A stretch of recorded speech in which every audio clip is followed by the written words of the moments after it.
Hi hello students, welcome to our channel. ఈరోజు ఈ వీడియోలో మనం 9th class maths chapter 9 circles exercise 9.3 question number 11 and 12 గురించి నేర్చుకుంటున్నాం. మీకు ఈ చాప్టర్లో ఉన్న ఆల్ ఎక్సర్సైజెస్ వీడియోస్ ఈ వీడియో లాస్ట్లో మీకు ప్లేలిస్ట్ డిస్ప్లే అవుతుంది.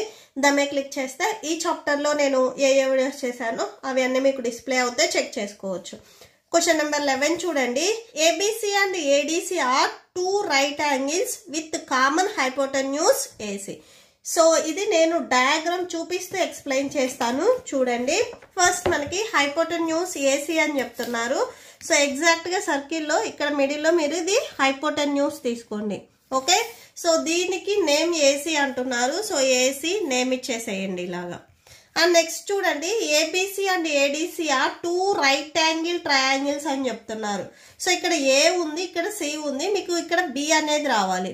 ఓకే, సో ఇక్కడ నేను బి అనే పాయింట్ రాసుకుంటున్నాను. సో ఇక్కడ చూడండి,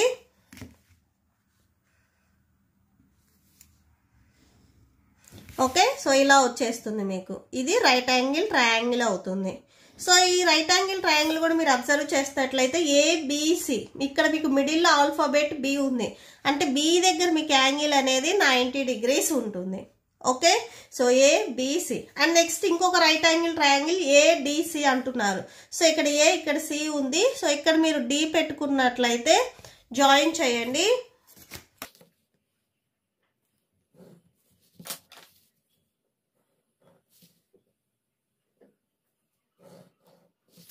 ఓకే, సో ఏడిసి, సో ఇది కూడా రైట్ యాంగిల్ ట్రయాంగిల్. మీకు ఇక్కడ మిడిల్ లో ఆల్ఫాబెట్ డి ఉంది అంటే సో డి దగ్గర మీకు రైట్ యాంగిల్ వస్తుంది. సో ఇక్కడ డి దగ్గర రైట్ యాంగిల్ రాసుకోండి. అండ్ నెక్స్ట్ చూడండి, సో హైపోటెన్యూస్ రెండింటికి కామన్ గా మీకు ఏసీ ఉంది. సో ఈ ట్రయాంగిల్ కి ఏసీ ఉంది అండ్ ఈ ట్రయాంగిల్ కూడా మీకు కామన్ గా ఏసీ ఉంది. సో ఇక్కడ మీరు బి అండ్ డి ని జాయిన్ చేయండి, ట్రయాంగిల్ వస్తుంది.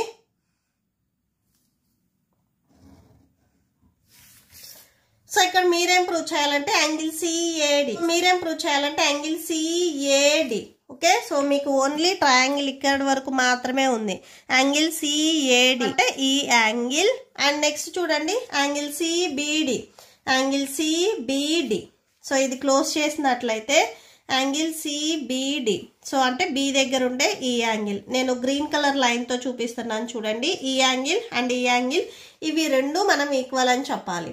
ఓకే, సో దీనికి మీరు 1 and 2 ఇచ్చినట్లయితే సో యాంగిల్ 1 యాంగిల్ 2 ఇవి రెండు మనం ఈక్వల్ అని చెప్పాలి. ఫస్ట్ సొల్యూషన్ చూడండి. సొల్యూషన్ మీకు క్వశ్చన్లో ఏవైతే ఇచ్చారో అవి రాసేసుకోండి. సో ఏబిసి అండ్ ఏడిసి వచ్చేసరికి రైట్ యాంగిల్ ట్రయాంగిల్స్ అన్నారు. సో రెండిటికి హైపోటెన్యూస్ ఏసీ అన్నారు. సో అది రాసుకోండి. ఇక్కడ మనం బీడీని జాయిన్ చేసాం కదా, నెక్స్ట్ అది రాసుకోండి, జాయిన్ బీడీ. ఈ యాంగిల్స్ యాంగిల్ 1 అండ్ యాంగిల్ 2 వచ్చేసరికి మీకు ఈ సిడి కార్డ్ మీద ఉన్నాయి. సో ఈ సిడి కార్డ్ మీద ఇది వచ్చేసరికి మీకు మేజర్ సెగ్మెంట్ అవుతుంది. సో ఈ మేజర్ సెగ్మెంట్ మీద ఈ 2 యాంగిల్స్ ఉన్నాయి. Okay, so for chord CD. So ఇక్కడ మీకు టెక్స్ట్ బుక్ లాస్ట్ లో ఇక్కడ సమ్మరీ ఇచ్చారు. పాయింట్ 11 చూడండి, angles in the same segment of a circle are equal. So same segment మీద ఉండే యాంగిల్స్ అనేవి ఈక్వల్ అవుతాయి. ఓకే, సో ఇక్కడ ఈ 1 and 2 వచ్చేసరికి మీకు సేమ్ సెగ్మెంట్ మీద ఉన్నాయి కాబట్టి సో 1 and 2 అనేవి మీకు డైరెక్ట్ గా ఈక్వల్ అవుతాయి. So angle CAD equal to angle CBD. Okay, so ఈ 2 యాంగిల్స్ అనేవి ఈక్వల్ అవుతాయి. సో ఎలా ఈక్వల్ అయ్యాయి అనేది ఇక్కడ సిన్స్ పాయింట్ రాసుకోండి. Angles in the same segment are equal.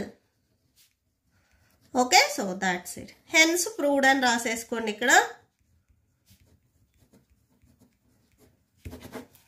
Next question number 12 చూడండి. Prove that a cyclic parallelogram is rectangle. So parallelogram, cyclic parallelogram అనేది మనం రెక్టాంగిల్ అని ప్రూవ్ చేయాలి. సో ఎలా ప్రూవ్ చేస్తాము, ఏదో ఒక యాంగిల్ అనేది 90 degrees అని ప్రూవ్ చేస్తే సో ఆ సైక్లిక్ పారలోగ్రామ్ అనేది రెక్టాంగిల్ అవుతుంది.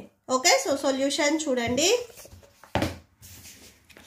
ఫస్ట్ సర్కిల్లో ఇలాగ మీరు పారలాగ్రామ్ ఒకటి డ్రా చేయండి. సో ఇది మనం రెక్టాంగిల్ అని చూపించాలి. సో దీనికి నేను ఏబిసిడి అని నేమ్ ఇచ్చాను. Given ABCD is a cyclic parallelogram. So cyclic parallelogram లో ఏంటంటే ఆపోజిట్ లో ఉన్న 2 యాంగిల్స్ ని యాడ్ చేస్తే 180కి ఈక్వల్ అవుతాయి. సో ఈ పారలాగ్రామ్, రెక్టాంగిల్ ఇవన్నీ క్వాడ్రిలేటర్సే అవుతాయి. సో సైక్లిక్ పారలాగ్రామ్ ఏంటంటే ఆపోజిట్ లో ఉన్న 2 యాంగిల్స్ ని యాడ్ చేస్తే మీకు 180కి ఈక్వల్ అవుతుంది. అంటే angle A plus angle C equal to 180 degrees, angle B plus angle D equal to 180 degrees.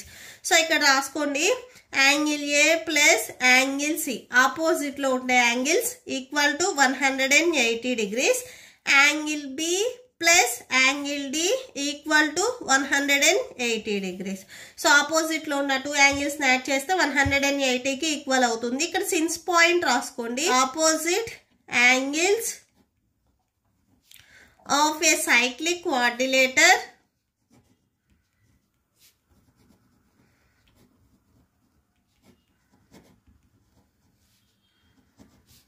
Is 180 degrees. Okay, so ఈ డయాగ్రామ్ వచ్చేసరికి మీకు పారలాగ్రామ్ అని చెప్తున్నారు. పారలాగ్రామ్ లో మీకు ఆపోజిట్ యాంగిల్స్ అనేవి ఈక్వల్ అవుతాయి. ఓకే, సో ఇప్పుడు మనం రాసింది సైక్లిక్ పారలాగ్రామ్ కి ఆపోజిట్ లో ఉన్న 2 యాంగిల్స్ ని యాడ్ చేస్తే 180కి ఈక్వల్ అవుతుంది. ఇక్కడ మనకి ఏంటిది ఏబిసిడి అనేది పారలాగ్రామ్. సో పారలాగ్రామ్ లో ఆపోజిట్ లో ఉన్న 2 యాంగిల్స్ అనేవి మీకు ఈక్వల్ అవుతాయి. Okay, so angle A but angle A equal to angle ఏకి ఆపోజిట్ లో ఉంది ఏంటిది యాంగిల్ సి. నెక్స్ట్ యాంగిల్ బికి ఆపోజిట్ లో ఉంది యాంగిల్ డి. సో ఇక్కడ సిన్స్ పాయింట్ రాసుకోండి. In a పారలాగ్రామ్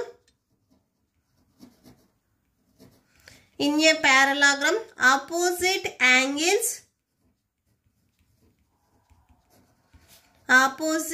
angles are equal. So parallelogram లో ఆపోజిట్ లో ఉండే యాంగిల్స్ అనేవి ఈక్వల్ అవుతాయి. Okay, so angle A equal to angle C, angle B equal to angle D. So ఇక్కడ నేను ఏం చేస్తున్నానంటే సో దీనికి ఈక్వేషన్ నెంబర్ 1 ఇస్తున్నాను అండ్ దీనికి ఈక్వేషన్ నెంబర్ 2. సో దీనికి ఈక్వేషన్ నెంబర్ 1, దీనికి ఈక్వేషన్ నెంబర్ 2 ఇవ్వండి. ఫస్ట్ మనం ఈక్వేషన్ నెంబర్ 1 తీసుకుందాము. Angle A plus angle C equal to 180 degrees. So angle A plus angle C అన్న యాంగిల్ ఏ అన్న రెండు ఈక్వల్ అన్నాం కాబట్టి యాంగిల్ సి ప్లస్ లో మీరు యాంగిల్ ఏ డైరెక్ట్ గా రాసేసుకోవచ్చు. Okay, so 180. So angle A plus angle A add చేస్తే 2 యాంగిల్ ఏ వస్తుంది. ఓకే, సో స్క్వేర్స్ రావు. ఇక్కడ మనం యాడ్ చేస్తున్నాం, మల్టిప్లై చేస్తేనే స్క్వేర్స్ వస్తాయి. Okay, so 2 angle A equal to 180 degrees. So 2 ఇక్కడ యాంగిల్ ఏకి మల్టిప్లికేషన్ లో ఉంది, ట్రాన్స్పోజ్ చేసుకుంటే డివిజన్ లోకి వస్తుంది. So angle A equal 2 1s 2 9s 18 0. So 90 degrees అవుతుంది. సో మనం రెక్టాంగిల్ అని చెప్పాలి అంటే ఏదో ఒక 1 యాంగిల్ అనేది 90 degrees చెప్తే సరిపోతుంది. So angle A and angle C రెండు ఈక్వల్ కాబట్టి యాంగిల్ సి కూడా మీకు 90 degrees వస్తుంది. సిమిలర్లీ సేమ్ అలానే angle B and angle D, angle B plus angle D ఇక్కడ మీరు ఫ్రమ్ ఈక్వేషన్ నెంబర్ 2 తీసుకొని అయినా కానీ చెక్ చేస్తే యాంగిల్ బి యాంగిల్ డి కూడా మీకు 90 వస్తాయి. ఓకే, సో మనం రెక్టాంగిల్ అని చెప్పాలి అంటే ఓన్లీ 1 యాంగిల్ 90 degrees ఉంటుంది అని చెప్తే సరిపోతుంది. సో ఇక్కడ నేను యాంగిల్ ఏ 90 అని చెప్పాను. సో ఇక్కడ వరకు రాసేసుకోండి. ఏ పారలాగ్రామ్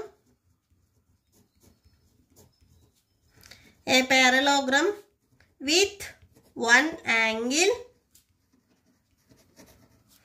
is 90 degrees is a rectangle. Okay, so 1 angle 90 ఉంటే rectangle అవుతుంది. Therefore cyclic parallelogram is a rectangle. Okay, so that's it.